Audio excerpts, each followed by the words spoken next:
So ஹெர்னியாவோட அறிகுறிகள் என்னென்னவா இருக்கும்?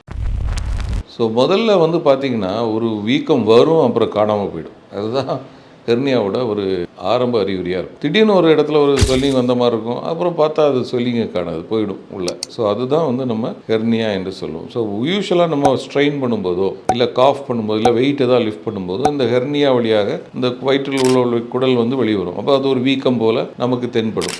இல்லை ஒரு ரிலாக்ஸ் பொசிஷனில் இருக்கும்போது அது ரெடியூசபிள் ஸ்வெல்லிங். சில சமயம் அது ரெடியூஸ் ஆகாமல் அப்படியே கூட இருக்கலாம். அந்த குடலில் உள்ள கண்டென்ட்ஸ் அப்படியே ஸ்டக் ஆகி, ஸோ அப்படி இருக்கும்போது சிலருக்கு அந்த இடத்துல வீக்கம் கான்ஸ்டன்ட்டாக அப்படி இருந்துக்கிட்டே இருக்கும். அது போக அதில் வலி ஏற்படலாம். அந்த உள்ளே அந்த குடலின் கொண்டு ஒட்டி அதனால குடல் அடைப்பு மற்றும் அதில் வீக்கம் ஏற்படலாம். கட்டி மாதிரி வெளியே இருக்கிற வீக்கத்தில் சிலருக்கு அது கலர்லாம் மாறி ஸ்ட்ராங்குலேஷன் என்று சொல்லுவோம். ஸோ அது உள்ள இரத்த ஓட்டம் குடலுக்கு கம்மியாக கிடைப்பதனால் அதனால் உள்ள மாற்றங்கள் ஏற்படலாம். குடல் அடைப்பு ஏற்படுவதனால் வயிற்று வீக்கம், வாந்தி இது போன்ற ப்ராப்ளம்ஸ் ஆகலாம். சிலருக்கு அந்த பவல் அந்த குடல் கெட்டு போகிறதுனால அதனால் நோய் நச்சு தாக்குதல், செப்சிஸ், இன்ஃபெக்ஷன் ஆகிய அவங்க சீக்காக ஆகிறதுக்கும் வாய்ப்புகள் இருக்குது.